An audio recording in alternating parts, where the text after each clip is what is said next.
Good morning, Rabbi Sai. Shalom Aleichem. We're going to start with our sponsorships.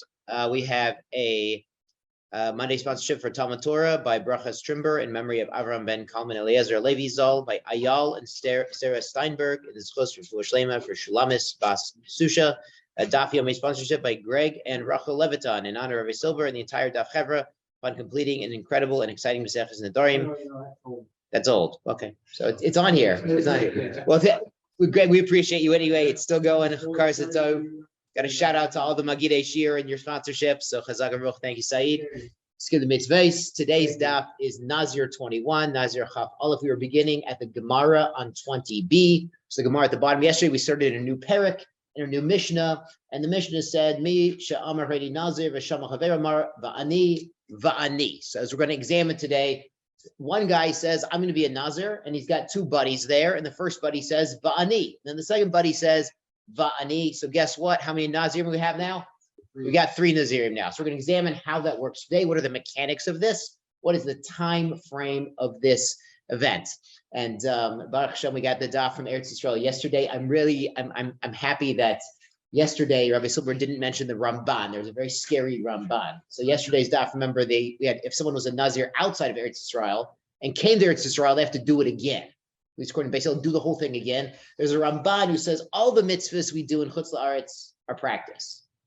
But don't worry, there's only the Ramban. Everyone else disagrees, say it's really mitzvahs. But we understand the benefit of Torah and mitzvot in Eretz Yisrael is malam and teva. It's something that's even higher. So God willing, all of us will be zoche to be in Eretz Yisrael with Rabbi Silber, learning. But here we are, Baruch Hashem, here we are in Chutz La'aretz.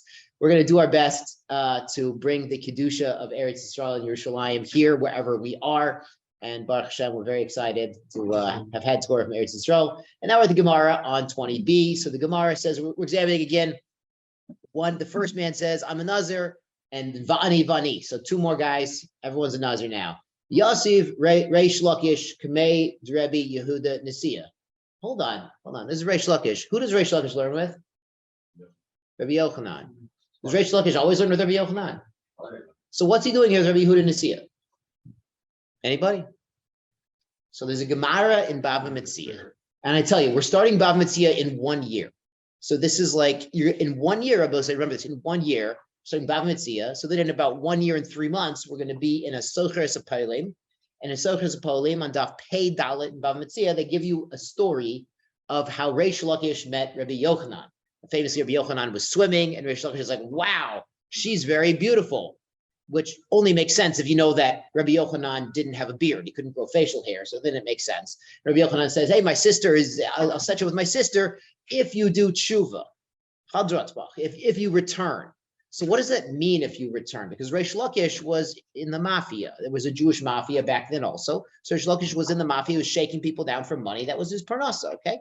And so he says, if you turn, so did Rabbi Yochanan mean if you stop being a bandit and return to Torah? Or does he mean something even deeper? As the Tosfos there on Bava Metzia Pei Daled says that Rabbi Yochanan was not just a Jew who went off the derech and became a mafioso, became the godfather. He was a guy in Kollel. He was a Rebbe before he became a member of the mafia. And so when Rabbi Yochanan says return, he means return to being a rabbi in the yeshiva with us, like you were before. And one of the proofs that Tosfot brings in Bava Metzia is that Reish Lakish used to learn with Rabbi Yehuda Nisia before he learned with Rabbi Yochanan. So it sounds like Reish Lakish was a rabbi before he was the godfather of the mafia, before he was then again a rabbi. So don't try this at home, Rabosai. But remember, in about 1 year and 3 months, we get there in Bava Metzia. You look at the Tosfos on Pei Dalet, it's a beautiful thing. So here we have Reish Lakish with Rabbi Yehuda Nisia, and they're examining this Mishnah. V'yasi v'kamari, it tells them, "Behu shechitz piso kulan b'toch kadei dibor." This Mishnah applies when each va'ani, each add-on guy is grabbing on his hit piece b'toch kadei dibor, within the time of utterance. V'kama toch kadei dibor, and how long is this time span of in order to utter words? Kadei she'elat shalom. That's the time of asking someone's peace, giving a greeting. We say Sheila Shalom, we say Shalom Aleichem, Aleichem Shalom, like that. You're asking someone's peace. You're asking someone, how is your Shalom? It's kind of like, how are you doing? But but how's your shalom is sort of a more, it's a more ruchni concept than just, hey, how you doing? I mean, when you say, hey, how you doing? You're not, in English at least, you're not really looking for an answer. When you say shalom aleichem shalom, like, how is your peace? Because shalom is also a name of God. You're like, how are you doing with God today? How's your kavana? What's going on? It's something deeper. So kadesha shalom. And what is that? Kadesha Omer Shalom Talmid L'Rav. And that's not just any shalom, it's the shalom that a student gives to his teacher, which is, we're going to see, it's a little bit longer. It's Shalom Aleichem Rebbe. It's something with a little more honor, a little more thought behind it. So it's a few seconds. So we're talking about the span of a few seconds here. We're going to get more into Tokadei Dibor in just a second. Amrle, and he says, hold on, Tuv lo shavka ravka l'tomida. Says you haven't given space to an actual Talmud. If you say that in our Mishnah, all of these guys are becoming Nazirim, Tochadei Dibor with the first guy, then if you have Ruvain says, I'm a Nazir, and then Shimon says, Va'ani, and then Levi hears, he says, Va'ani. So beautiful, they're Nazirim, but what if Levi's Rebbe walks in right then? So then Levi's got to stand up and got to kind of bow his head and say with reverence, Shalom Aleichem Rebbe. But by the time he does that, there's Tochadei Dibor's over. There's no more Tochadei Dibor, and he can't say Va'ani. He can't become a Nazir. He's going to have to make his own separate vow of Naziris instead of latching on to Ruvain's vow of Naziris. So according to Yehuda Nasiya, maybe you get a little extra leeway. You get Shalom Aleichem Rebbe. You get this Tochadei Dibor. This, it's like 2 or 3 seconds. Plus you get the extra second for Va'ani. But according to Reish Lakish, the Mishnah only gives you that one Tochadei Dibor, that Shalom Aleichem Rebbe. So Tani Namihachi, the top of 21, Chaf Aleph Amud Aleph, Tani Namihachi, there's a brisa also like this Reish Lakish, Misha Amar Haini Nazir. Someone says, I'm a Nazir. V'shama Chaveiro, his friend heard, V'shacha, but then he waited. Shacha Kadei Dibor, waited until after a time of utterance. Wow, thank you. You got it? Okay. Wow, we're going to be amplified here. So he waited until after this time of utterance, Amar Vani, and then he said, me too, I'm going to join on with this. Who Asr? The original guy is Asr. He's bound by the restrictions of a Nazir. The Chavero Mutter, but the second guy is Mutter because he waited too long. So it's like, you understand, if Reuven made the vow at 8 a.m. and Shimon is trying to latch on at 8:05, it's already way too late. It's already way more than 3 or 4 seconds after. Kama Kedei Dibor, Deishel Shalom, Talmid L'Rav. That's the time of asking Shalom. Wow. Wow. Don't be sorry. I feel like the angels are singing Kadosh, Kadosh, Kadosh back there. It's great.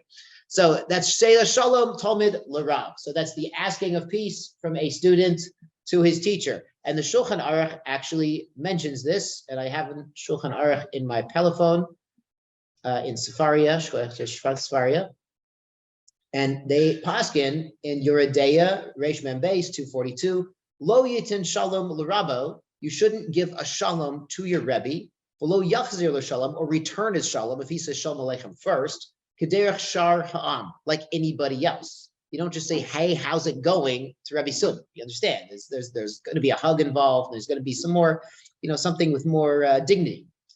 Ela shoche lefana. So you pause, you maybe bow your head in front of him. V'omer lo b'yira v'kavod. You tell him with respect and dignity, Shalom Alecha Rebbe. So Shalom Alecha Rebbe, 3 words, but with respect, with dignity. So if you understand, it's not just Shalom Alecha. It's like, it's said nicely. If your Rebbe got you first, he's Shalom Aleichem first. Omer lo Shalom Alecha Rebbe Umori, or Mori Rebbe, some of the Girsa. So you see, it's something done with dignity and respect. And it's a learning opportunity, because when we get in front of Hashem Yisborach and we daven Shmona Esrei, sometimes, I'm speaking for myself, not any of you guys. You guys are awesome. I love you guys. I see you davening, Kavana, beautiful. Angels are, it's wonderful. For myself, it's sometimes hard to get into that frame of mind. I'm talking to God, the creator of the universe. It's like, sometimes it's hard to even have that concept. But if we can pause, like when Rabbi Silver comes back to town, and we pause and we give him this yira, this kavod, this reverence. And of course, there's an excitement to see Rabbi also, he's going to teach Torah, but this reverence to kind of stop and think, then that also helps us when we stop and we start talking to Hashem, that we're in this frame of mind of reverence. There's something to practice. We can practice it on our Rebbeim, showing them this respect and this awe and this dignity and this Shalom Aleichem Rebbe. It's something nice. And then when we talk to Hashem, we have that kind of, we've been training to do that. So it's an opportunity this Tochadei Dibor by the Rebbe is an opportunity. Now, we talked about Tochadei Dibor also way back in the Darim. It wasn't way back. It's like a month, 2 months ago. On Nadarim Paz, Nadarim Pei Zion, the Gemara specifically mentions Tochadei Dibor. So talking about Nadarim generally. Now, Nazir is a type of neder, but Nadarim generally, you could latch on with Tochadei Dibor. But we said over there that we brought the example of rending garments. Someone heard that his relative died and he ripped the clothing, and then it turned out his relative had fainted, but the Nebuch actually did pass on, and you have to consult Rabbi Hauer and other halakhic authorities for the actual halakhic definition of passing on. It's not the subject of the Gemara here, but he had fainted, and the guy thought he was dead, ripped his garment, and then the family member actually passed away. Within a Tochadei Dibor, he's Yotze. His Kriya on the fainting, his ripping his garment, makes him Yotze on the actual departure from the world. But if it was later on, 4 or 5 seconds later, then he's not Yotze. He has to go back and tear his garments again. So he said, Tochadei Dibor kedibor dami, Hilkasa Tochadei Dibor kedibor dami, Chutz, but there are exceptions. Chutz mimik someone who, God forbid, blasphemes. Ovid avodas kochavim, or goes to church, he does avodah zara. Mekadesh, gets married to a woman, and Rambam here adds also makdish karbanos would be the same din. Megarish and divorce also, these things people take very seriously. Now the famous Ran, this is the Ran on Nadarim Paz. This is your homework, Rabosai. Is the Ran on Nadarim Paz. Paz is gold, fine gold. So the Nadarim there says this is actually a concept of deraisa. This isn't any rabbinical invention. This is a derisive concept that when kasha adam oseyotam, when people do these things, regular things, not these exceptions to the rule that are very serious, but regular things. He's haggling in the shuk. He's on Ben Yehuda Street and he wants to pay 20, not 25, and he's haggling. He says when he says a price, he says something to his friend. Lo begamar daito hu ose. He doesn't have real, complete conviction. He has in mind that he's able to retract Tochadei Dibor within a few seconds. So when the people are haggling over price and the seller says 30 and the buyer says 22, and then they know that they have the right to retract and say, yeah, know what, I'm not going to pay more than 20. We had a case like that in Nadarim where they have this right of retraction. We're going to talk more about this in Bava Metzia when we talk about making contracts and business deals. And again, this what if the Rebbe shows up? That's one of the reasons, and the reason the Taisva cites here is that if they're haggling, making a business deal, making a contract, a futures contract, and they're debating the price, and the Rebbe shows up, then he's got to stop what he's doing and say with reverence and respect, Shalom Alecha Rebbe Yomori. So then he's got to get back to the business deal. He needs a few seconds leeway to get back to business and keep going without saying, oh, he's locked into that price that he was saying before his Rebbe showed up. So that's Tochadei Dibor. It's Nadarim Paz. We talked about that and the exceptions to that. And that's Tochadei Dibor here too by Nadarim, that these guys saying Va'ani in the Mishnah, the guys jumping on board with the original Naziris, they've got to do it Tochadei Dibor. Within this time of Shalom Aleichem Rebbe, they've got 2 or 3 seconds. And that's it. But according to Reish Lakish, they have Davka, that 2 or 3 seconds. According to Yehuda Nasiya, they get like an extra second after that in case the Rebbe shows up, so they can still say Va'ani and still have that time to jump on board. So the Gemara continues the 4th line of 21a. Lema Messiah Le. Let's say this Mishnah supports Reish Lakish. Misha Amarani Nazir. Reuven says, I'm going to be a Nazir. V'shama Chaveiro. And his friend heard V'amar Va'ani. And his other friend heard, said Va'ani. So now not just Reuven, but Shimon and Levi are also jumped on board with Va'ani. So the Mishnah said 2 guys can jump on board. Visu lo. It didn't say a 3rd Va'ani. So Yehuda's out of the picture. So it sounds like 2 guys. There's enough time within this Tochadei Dibor, this 3 seconds, for 2 guys to jump on board the original Naziris, but not 3. That's what's mashma in our Mishnah. It only says 2 Va'anis. But then they answer Reish Lakish, maybe it's not a proof to you, because Tana ki ruchla lachshav alezil is the Tana a peddler who goes around telling you everything in his basket. You understand? A peddler's in the street and he says, "Listen, I got the red lipstick, I got this purple jewelry, I got this perfume, I got the other perfume, I've got it's like the duty free in the airport where our friends are. In the airport they get a little bit of everything, and the peddler tells you everything. But does a teacher of the Mishnah have to tell you every single word? We understand the Mishnayos sometimes are mekatzer. Sometimes they're formulated in a very short manner because they used to have to memorize all of these. They didn't have Art Scroll. They didn't have the Sfarim. it was very rare to have Svarim. So typically they would try to memorize the Mishnayos. And so they were made purposefully to be concise. So listen, does the teacher of the Mishnah have to list every single case? Maybe the Mishnah implies there's time enough for Vani, and another Vani. So maybe there's time for 3 guys to jump in, like Rabbi Yehuda Nasiya implies. You get a little bit of extra leeway. So so if that's so, the Mishnah doesn't have to teach everything like a peddler would, talking about his wares. So maybe just 1 Vani. The Mishnah has 2 Vanis. So if you're telling me he doesn't have to say everything, just say once. So Lashminan, why does he say twice? To teach us. Lashminan Hanes, he teaches us twice. Chanami, the reason that is Mishum to Katane Seifa, because in the Seifa of the Mishnah, they explain Hutar Harishon, if the original Nazir gets a heter, goes to a Chacham and gets his Naziris annulled, Hutra Kulan, all of them are released from their add-on Naziris. But Hutra Achron, if the last guy to become a Nazir goes and gets a heter from a Chacham, Achron Mutter, he's no longer a Nazir, but Kulan Asurin. But the previous guys, and it implies more than 1 guy there, is Asur. Miklal Ika Emsoi. So you see there was a second guy. Mishum Hachi Katani Vani. So because the Mishnah has to tell you, if the first guy is released, everyone's released. But if the last guy is released, the other guys, plural, are still Nazirim. So then it teaches you the first guy, Vani, for 3 guys. But maybe it's Lav Dafka 3 guys. Maybe it could be 4 guys, like Rabbi Yehuda Nasiya, not like Reish Lakish. So Ibai Lahu, they asked about the meaning of the Mishnah, about the deeper concept of how, logistically, how's this guy becoming a Nazir? Chad bechavre mitpis, is 1 guy latching on, Tofis is like latching on, clutching on to his friend, meaning the guy before him, Odilma bekama mitpisi, or maybe they're all latching on to the first guy. So you understand, Reuven says, I'm going to be a Nazir, guys. And then Shimon says, Vani, he's obviously going off of Reuben's Naziris. But what about Levi? What about the third guy? When he says Vani, is he going all the way back to Reuven? Or is he going back to Shimon? So whose Naziris is he latching onto? Is it like a chain where everyone's linked to the guy before? Or is everybody's Naziris based on the original, the first Nazir in this chain? L'maynaf Gemina. So what's the difference? Le'atfusei mezel, to have more guys latch on and keep going. So Tazos here says, afilu meya, you could have even 100 guys. Like what the Gemara is going to say, you have even more guys. You get around the Tocha de Dibor problem.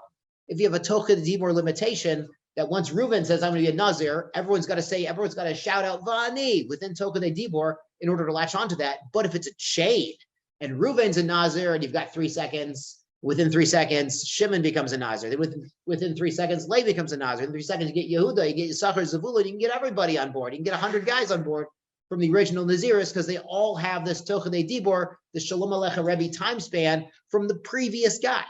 So the Gemara tries to figure this out. If you're going to tell me Chad b'chavri matpis, then 1 guy is going off of the previous guy.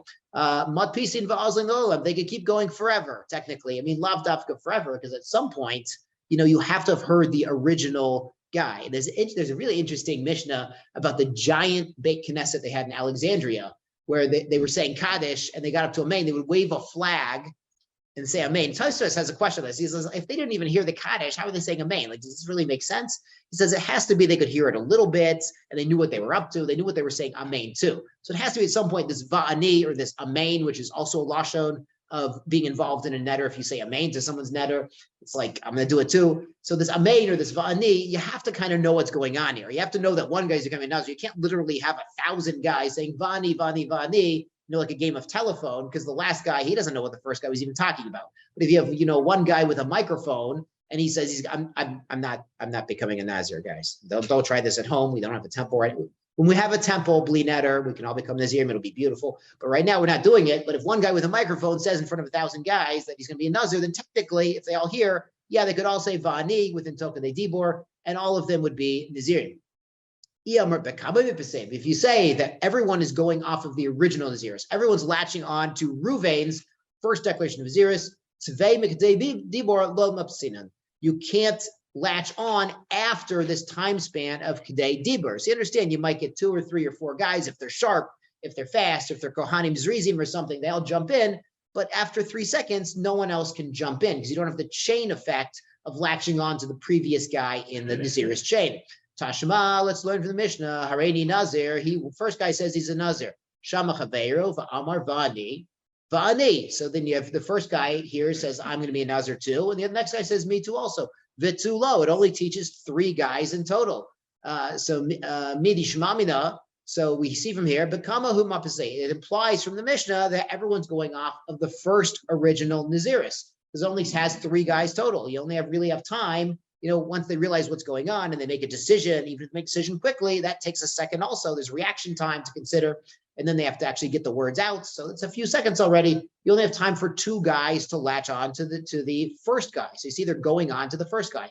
If you say one guy is going on the previous guy in the chain, Litne Tuva Vani. The Mishnah should say more Vanis. You could have 6 Vanis, 100 Vanis. So again, the answer, Tana ki ruchla lichshav elizal, is the teacher of the Mishnah a peddler? He has to list every single case. It might be lav dafka. It might be, there could be 100 Vanis, according to the teacher of the Mishnah. He might hold, it's a chain netter, and you could keep going forever. So if the teacher of the Mishnah doesn't have to teach everything, why not teach 1 Vani? As we mentioned before, Lashmin and Kulu, and we would understand all of the Vanis from the first one. ID to Katane Huta Risha and Hutra Kulan, because it was we answered before, because the Mishnah then teaches if the first original Nazir gets a heter from a Chacham on a Naziris Hutra Achron, then everybody is allowed. But Hutra Achron, if the very last guy gets a heter, Achron Mutter V'Kula Nasurin. But the previous guys, plural guys, are still bound by Naziris Miklal Digam Soi. This implies there's a middle guy. So the Mishnah, it could be Lav Davka, it could be there's 100, it could be there's 10, it could be there's only 2 or 3. So Mishum Hachi Katani Vani Vani. So the Mishnah teaches 2 Vanis because that's to teach you a case where there's a heter for the last guy does not affect the first 2 or more guys. But maybe it's not a proof that everyone's latching on to the original nether. Tashma, let's learn from a brisa. Hutar Rishon, we're learning from the Mishnah still. Hutar Rishon, if the first one gets a heter, Hutar Kulan. Everyone after them is automatically absolved in Ziris. Rishon, who, Disharu, so that's when the first one gets a heter. Ha, I'm sorry, but if the second guy gets a heter, the second guy to become a Nazir, the first Va'ani guy, low, then the people after him, maybe they're not released. Shuamin Bakama Mipisin. So we see from here that everyone is basing their Naziris after the first guy. So what's going on is if Reuven gets a heter, everyone gets a heter. But what if Shimon's the first Va'ani, if he gets a heter, then maybe Levi doesn't get a heter because Levi was based off of Reuven, not off of Shimon. So maybe this is a good proof that everyone's going off of the first Nazir and not off of the previous guy in the chain. So Malach, no, it's not proof. We might tell you, it could be a chain still. The people are going off of the previous Vani, not off the original. But because the Mishnah has to teach us Hutru Kulan, that all of them get absolved, that if it taught us on the middle guy, Ikarishon, Delo Mishtare, then the first guy would not be absolved. So when it teaches us the first guy gets a heter, everyone's absolved of the Naziris. The last guy gets a heter, only he's absolved in the Naziris. But if it was teaching us on the middle guy, well, if the middle guy gets a heter, so maybe that last guy gets released also, but the first guy doesn't get released. So the Mishnah doesn't teach that case because the Mishnah is teaching opposite cases of where the first one's released, everyone's released, or the last one's released, no one's released except that last one. So Mishum Hachi Katane Rishon. Therefore, it teaches us when the Rishon gets released, everyone's released, but maybe that's not a proof that everyone's based on the Rishon, on the first man to vow the Naziris. Tashma, let's learn from the Raisa, Hutter Achron Mutter. So if the last one gets a heter, he's out of Naziris, Kulan Asur, and everyone else is still Nazir. Delo Ika Achrina, because there's no one after Achrina Botrei, there's no one after him. Of all and Sai, but the middle one, Ika Achrina Botrei, that there is someone after him in the chain, Mishtari, he would be allowed. Shmamina Chad Bechavre Mapis. So you see from here that one is going off of the previous man in the chain. So I can tell you it's not such a proof. Become a mitpasin. They're still based off of the first Nazir. My Achron. What do we mean the Achron to Katani and Soy? When we say Achron in this brisa, it doesn't mean the very last guy. It means the guy who's Achron compared to the middle guy. It could be there's a guy after this Achron, and we're calling him Achron because he's after Emsai. He's after the first Vani. He's the second Vani. But I did a ton of Rishon, and since it teaches us a heter about the Nazirs of the first guy. Tana Achron teaches us the Achron, which is the second guy or the third guy in the chain. Now, the Rashash says an amazing thing here. The Rashash says this is a concept deraisa that you can call something in the middle an Achron. There's a famous machlokes, like, do you put a comma when you're saying a list, A, B, and C? Do you need a comma there, not a comma? But the Torah actually does this in Bereshis Lamed Gimel and Vayishlach. It says that that when Yaakov was sending his wives and children to meet Esav, so who does he send first? So it says he had Rishonim, and then it says Achronim. So first the Bnei Shvachot Rishonim, and then it says the Bnei Leah Achronim, and then Rachel and Yosef Achronim. So it says Achronim twice. So the first Achronim, you can't really translate it last, you translate it after or latter. And so that's the Rashash, and this actually comes up. I hope it doesn't come up. So that you should know there's a Mishnah in Pirkei Avos base Yadalit. It says know what to answer a heretic. Now it doesn't say you should go and fight with heretics. It doesn't say you should go and debate missionaries. It doesn't say you should go out and find these guys and have an argument. It says know what to answer them if it comes up, for your own, peace of mind, your peace of soul. If you have your own questions about the meaning of psukim, know what the answer is. There's a famous pasuk. Maybe it's not a famous pasuk. We're going to make it famous right now. There's a pasuk in Haggai, in the second parak of Haggai, right after Leah Kesav, Leah Zahav, Nu Hashem Tzavakot. Mine is the gold and mine is the silver, says Hashem. And then it says, you're going to love this, Rabbi Sai, Gadol Yihyeh Kavod Abayis Hazeh. Greater will be the glory and honor of this bayit, this temple, talking about the second temple. Haggai's prophesying about the second temple, Ha'achron min Rishon, the Achron compared to the Rishon, Amar Shem Tzivakot. So Haggai, Hashem is telling Haggai that the glory of the Achron temple is greater than the Rishon temple. So there are some heretics out there. There are some missionaries out there that says, oh, see, look, it's a proof in Haggai that there's only going to be two temples. There's never going to be a third temple because it says Achron, and Achron means last. But we know from the Rashash pointing out in Bereshis, and we know from right here, because they don't, these Apikorsim, these heretics, they don't come to Daf Yomi, Avi's Pasha. They don't come to Daf Yomi, so you get to Nazir 21, they learn that Achronim doesn't just mean last, it can mean latter, it can mean middle. If you have a chain of guys, the Achron could be the guy who's after the first guy, it could be the guy after the second guy, continuing in the chain. So we have an answer for the heretics that when Haggai says Achron, Bayit Achron, it means latter, not last, and there will still be a third temple. Yibane b'mheira v'yameinu amen. So now we know what to answer the heretics, but again, don't go seek those guys out. But we know what to do if they show up and they start quoting Haggai to us. We know from we know that Emsai can also be called Achron. Okay. But yeah, don't bother. I mean, just sit and learn. If they knock on the door and they want to talk about their avodah zarah, just sit and learn the Daf Yomi. That's the best use of your time, really. So good. Okay, fine. But ID to Tana Rishon, Tana Achron. So since it teaches Rishon, it teaches Achron. But again, Achron is lavdako, could even mean the middle guy. Tashma, the Tanya Behedya. There's an explicit brisa, Hutra or Rishon, Hutra Kulon. Again, if the first Nazir gets a Shaila, gets his Nazir is undone, everyone is released. Hutra Achron, Achron Mutter, Kulon Asurin. But we heard that before, and now this brisa adds Hutra Emtsai. If the middleman gets released, he went to the sage, the first Vani guy. Heimenu Lamata, from him and on is Mutter. So from him and downward in the chain, the guys who we're going to see were matpis on him, they're all Mutter. Heimenu Lamala, but above him, the first guy or anyone before him in the chain is still Usser. Shmamina chad b'chavre matpis. Shmamina. We hear from here that one Nazir in this chain is going off the previous Nazir. So we learn from here that people are going off the previous person.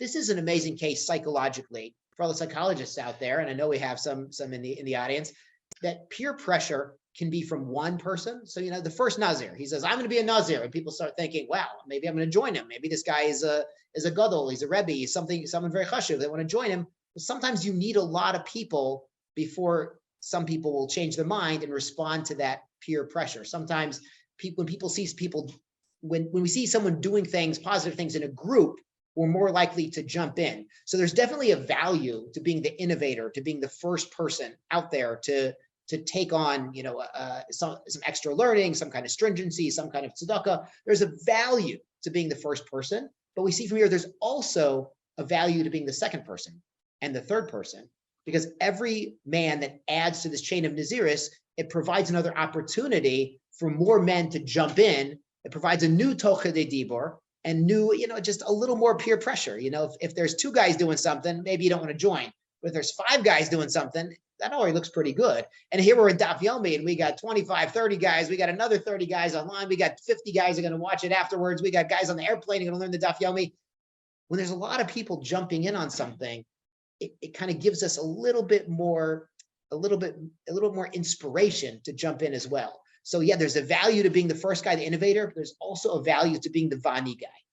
So we should take a lesson from this. Sometimes even just saying Vani and jumping on board has a great value, and it's going to get more guys on board for Torah and mitzvah. Beautiful. It's 2 dots at the bottom of 21a. Hareini Nazir v'sham chaverov amar pi kafiv. So Mishnah said, the second guy says, he doesn't say Vani, he says, my mouth, pi kafiv, is like his mouth. Or he says, Sari kisaro, my hair is like his hair. So the Gemara examines, this is kind of a weird way of saying me too. So he says, Mishum damar pi kafiv, because the second guy says, my mouth is like his mouth, Sari kisaro, he says, my hair is like his hair, Hari Nazir, he becomes a Nazir for doing that. Top of Ahmed base, 21b, or Minhu, let's ask a contradiction. Somebody says, Yadi Nazira, my hand is a Nazir. Okay. Ragli Nazir, he says, my leg is a Nazir. Lomar Klum. There's no Naziris here. When we get to Kedushin, we're going to see some funny cases where a guy says to the girl, you're married to half of me, or you're married to my arm. And she's like, what kind of shit is this? Like, this is crazy. Who is this guy? So we're going to see over there. But here, if he says that a body part, like his hand, is a Nazir, that doesn't mean anything. But what about Roshi Nazir? My head is a Nazir. Kavedi Nazira, my liver is a Nazir. Very important to have Naziris for the liver. So sense why we're going to see why that works. Hareze Nazir, he's definitely a Nazir. Zeaklal, here's the general rule. Davar sheneshama tuluyaba, a vital organ, something you really need. And he vows Naziris on that. Hareze Nazir. So the liver is a vital organ, especially if someone who's been drinking and he needs to take a Naziris from that. There's a really amazing Hakdama in the Mishnah Brura to Chelik Gimel. Chelik Gimel is all about Shabbos. So the Mishnah Brura says there's a lot of great reasons to learn Hilchos Shabbos. It's very hard to avoid Isser Shabbos unless you really learn them and review them. But he says an amazing thing. He says every single mitzvah in Chazal is like, Tului is like attached to a body part. So somebody who does all of the mitzvahs is like in a esoteric sense. He's metaken, he fixes his entire body. He says, and Shabbos, he's like, I don't know exactly which organ it is, but it's probably the brain or the heart. Shabbos is so critical that it's like definitely like a vital organ in this concept of organs being equivalent to mitzvah. So we see to here, the Nazir who vows Naziris on a vital organ, his entire body becomes bound by Naziris. Amar Rav Yehuda, so Rav Yehuda explains, this is what this guy really means in the Mishnah. Ose pi kafiv miyayim. My mouth is like his mouth, like the Nazir's mouth, to abstain from wine. Sari kasaro miligos. And my hair is like his hair. I'm not going to cut the hair.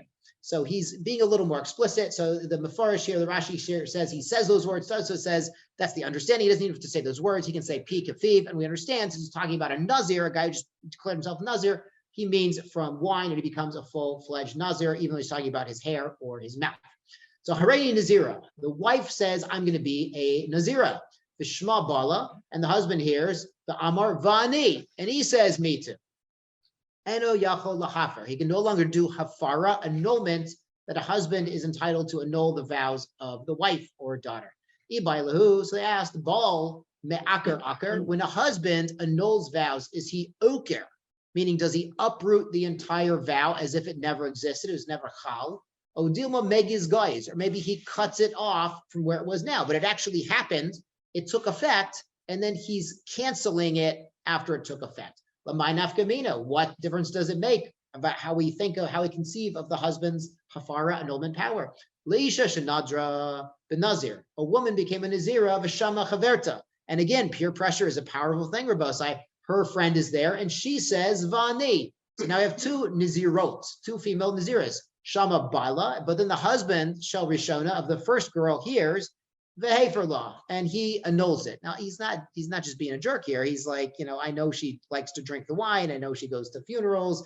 I know she's not going to grow her hair out. And so he has good reason to annul her neder. So if we say he uproots the whole thing, it's as if it was never there. So hahinami. So the second woman also ishtarai. She is mamela released, just like we had in our Mishnah. If the first Nazir to declare Naziris gets released, then everyone who latched onto him is also released. So here too, if the husband's power of annulment is oker limafreya, we call it, it goes back limafreya to the original and prevents it from ever existing, ever being effective. So then the second girl, she never had a real Naziris. She had nothing to latch onto. But if the husband merely cuts off an existing net or an existing Naziris, ihi ishtarai, so his wife is mutter, she's no longer Nazira, Chaverta, but her friend, Asira, but her friend is still bound by the rules of Naziris.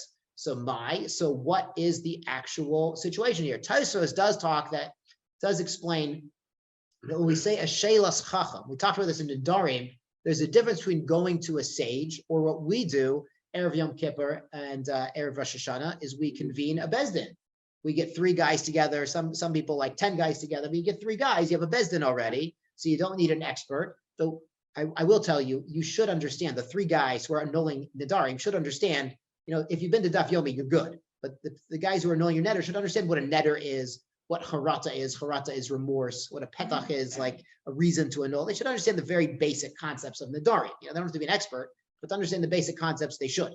So, but what that does is that, Tosfos says, that's oker lemafreya. Everyone agrees that the chacham, the expert, or the panel of 3 laymen who are annulling our vows, they are definitely oker lemafreya, because we rely on harata, we rely on remorse. If we have remorse that we ever made the vow, then we can oker the vow lemafreya as if it never existed, as it was never chol.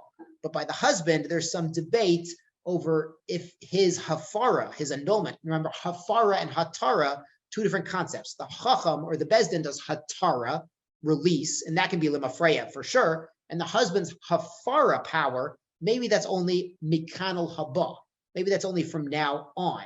And the Tosfos says, and even if you say it's really oker lemafreya, maybe it's lemafreya, but there's a lashon in Yerushalmi. Yerushalmi says mikanal haba lemafreya, where it's from now on, it's lemafreya. It's as if it wasn't there. But you understand, there was something there. Like it was chal for a second, for a moment, and then it's canceled. But something happened. Those words were effective. And it is a reminder in relationships between husband and wife that if people say words and they said these words maybe a little too harshly, a little too quickly, they weren't thinking when they were talking, you can retract the words, you can apologize, but there's still erosion. They still leave an imprint. If you said something hastily, or the wife said something out of anger, or out of frustration.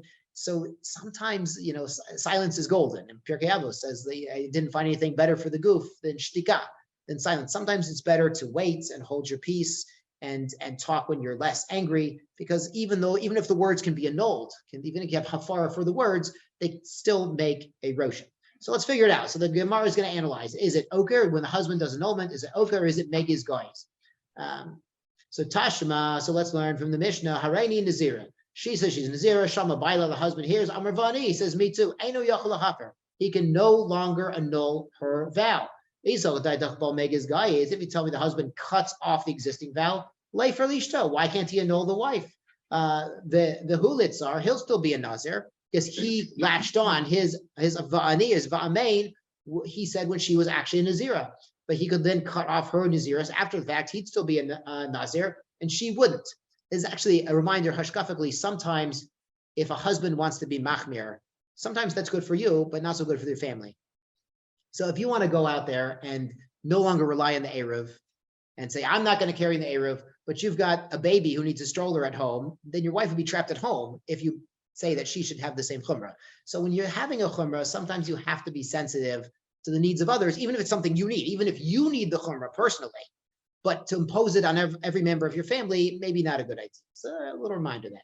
Say love shmamina, bome akar akar. So we see from here, since the husband can no longer annul the wife's naziris if he says vani. So we see from here, he's ma'akar akar, as if there is no naziris ever if he knows it, and therefore he can't be a nazir either. He would be lo yachel dvaro, he'd be annulling his own vow also.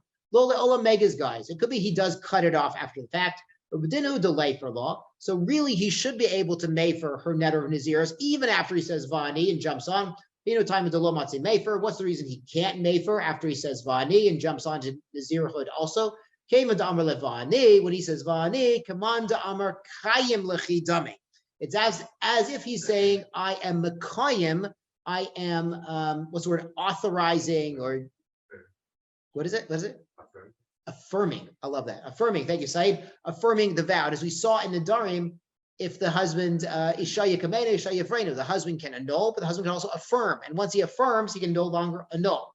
So, imitshil akamata, matzi mefer. But if he goes and asks a shaila, he has to go to a sage or a bezdin, he has to ask a shaila on his hakama, on his affirmation, in order to be able to then later annul the vow. The iloi lo matzi mefer. If he doesn't ask a shaila and get it annulled, his affirmation annulled, he can no longer mefer the vow, and she's stuck as a Nazir, and he is too. Tashma, I learned from the Mishnah, Isha shenadra ben Nazir, woman became a Nazir, but he frisha at the hemta, and she separated her carbon, her animals for her Naziris. And afterwards, the husband hears about it. Behavior law baila. Remember, the husband can only annul on the day he hears about it. Or we saw in Nadarim, if he didn't know he had the power of annulment, he finds out later he can annul, then he can annul then. So im shalo haita behema, if it was his animal, his private property, it can go back to the flock. Now, rabbinically, it might need to be redeemed. They might have to buy it back rabbinically, so people don't get the wrong idea. But it can go back to all the other animals. So, im shalah haita behema, it was her own animal. So remember that when we talk about kesuvos, masha kanza isha kanza baila, that really the husband has some property rights, at least title rights over what a woman owns. But we saw that the husband, her father, or other people could give her property on condition it doesn't become the husband's, or it could be the husband even stipulated to give her a certain number of animals that become hers. We saw it by Rivka and Yitzhak that Yitzhak was giving her 2 goats every day as her food, which is why she had goats to give to Yaakov to prepare the food for Yitzhak. So we saw that those were her own goats. So to here, if it was her own behema, so now I have an issue, because since it was hers, and she was a Nazira when she was mafresh this animal as kodshim, as carbon of a Nazira. So if it's a chatas, tamut. So the carbon chatas has to die, has to be left out to die, cannot be used, cannot be recycled. You cannot recycle a carbon chatas. But if the husband, when he annuls her vow, uproots it from originally, type of lachulin. So even the chatas should go back to the flock. There shouldn't be any problem with the chatas, because there was no Naziris here at all. So we see from here, the husband cuts off the existing netter, not uprooted from ever taking effect. No, we could say that the husband does oker, he is uprooting the netter, the Naziris, but by the chatas it's different. She no longer needs the kapara, the atonement that the chatas offering brings. This chatas is as if it's a chatas that the owners died. And if somebody separates a carbon chatas, then nebuch, they pass away, they don't need kapara anymore. There's an interesting Rashi here. He says, lefishin kapara l'metim, that once they're dead, they don't need kapara. And we don't have time for it right now, but there is a Beit Yosef who says, okay, so then why on Shabbos do we have kel malei rachamim? Why do we give tzedakah for the mesim? He says, a kapara, maybe they don't need. And he brings a Gemara that's kapara lamcha shepadita, that the nation that went out from Mitzrayim needs a kapara. He says that's for the murderers. That's for all the murderers since then that weren't atoned for. They need a kapara. But stam a Jew, a kosher Jew who's passed away, they don't need a kapara, but it still helps if you're giving tzedakah on their behalf, if you're learning, doing a mitzvah on their behalf, it does help. So he says that the minhag that they have after laying the haftarah on Shabbos to mention the deceased, to vow tzedakah in their honor, that does work. So we say in kapara l'metim, that there's no kapara for someone who's already dead. That means karbanos. But giving tzedakah, being osek in Torah and mitzvot, and having your parents, your grandparents in mind, that accomplishes beautiful and fantastic things. There's a story of Rav Ovadia Yosef Zatzal. Rav Ovadia had a nanny when he was very young. And after the nanny passed away, he started learning and doing mitzvot on behalf of this specific nanny.